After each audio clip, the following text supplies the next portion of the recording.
Hello and welcome to South Loom. അപ്പോൾ നമ്മുടെ ഈ ഒരു ഹാൻഡ്ലൂം സാരിയുടെ ഷോപ്പ് പ്രൈസ് പറയുമ്പോഴത്തേക്ക് 6885 ആണ് വരുന്നത്.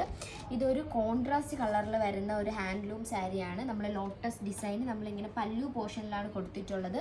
നല്ലൊരു ത്രെഡ് വർക്കാണ് കൊടുത്തിട്ടുള്ളത്. പിന്നെ നമ്മൾ 2 കളറിലാണ് കൊടുത്തിട്ടുള്ളത്. ബേൺഡ് ഓറഞ്ചും ഒരു പാരറ്റ് ഗ്രീനുമാണ് നമ്മൾ കൊടുത്തിട്ടുള്ളത്. പല്ലു പോർഷനിൽ തന്നെ നമ്മൾ കസവിൽ തന്നെ നമ്മളൊരു ഗ്രീനും ഓറഞ്ചും കൊടുത്തിട്ടുണ്ട്. അപ്പോൾ ഈ സാരിയുടെ ബോഡി പറയുമ്പോഴത്തേക്ക് നമ്മൾ ബോഡി ഫുള്ളായിട്ട് നമ്മൾ ഈ ഒരു ഡിസൈനാണ് കൊടുത്തിട്ടുള്ളത്. നല്ലൊരു ബൂട്ടാ വർക്കാണ് കൊടുത്തിട്ടുള്ളത്. അപ്പോൾ ഈ സാരിയുടെ ബ്ലൗസ് പീസ് പറയുമ്പോഴത്തേക്ക് പ്ലെയിൻ വിത്ത് ബോർഡറാണ് സാരിയുടെ ബ്ലൗസ് പീസ് പറയുമ്പോഴത്തേക്ക്. അല്ലെങ്കിൽ നമുക്ക് കോൺട്രാസ്റ്റ് ബ്ലൗസ് ആയാലും ഇട്ടാൽ കുറച്ചും കൂടെ ഭംഗിയായിരിക്കും. അപ്പം നല്ല ഒരു ലോട്ടസ് ഡിസൈനിലൊക്കെ വരുമ്പോഴത്തേക്ക് നമ്മളൊരു ബ്രൊക്കേഡ് കോൺട്രാസ്റ്റ് ബ്ലൗസ് ആയാലും ഒരു സിമ്പിൾ ബ്ലൗസ് ആയാലും കുറച്ചും കൂടെ ഭംഗിയായിരിക്കും. അപ്പോൾ ഇതൊക്കെ കണ്ട് പർച്ചേസ് ചെയ്യാൻ വേണ്ടി സൗത്ത് ലൂമിൻ്റെ 2 ഷോറൂമും വിസിറ്റ് ചെയ്യേണ്ടതാണ്. കൂടാതെ നമ്മളെ വെബ്സൈറ്റും വിസിറ്റ് ചെയ്യേണ്ടതാണ്. നമ്മളെ വെബ്സൈറ്റ് വഴി നിങ്ങൾക്ക് ഫ്രീ ആയിട്ട് പർച്ചേസ് ചെയ്യാൻ പറ്റുന്നതുമാണ്. Thank you so much.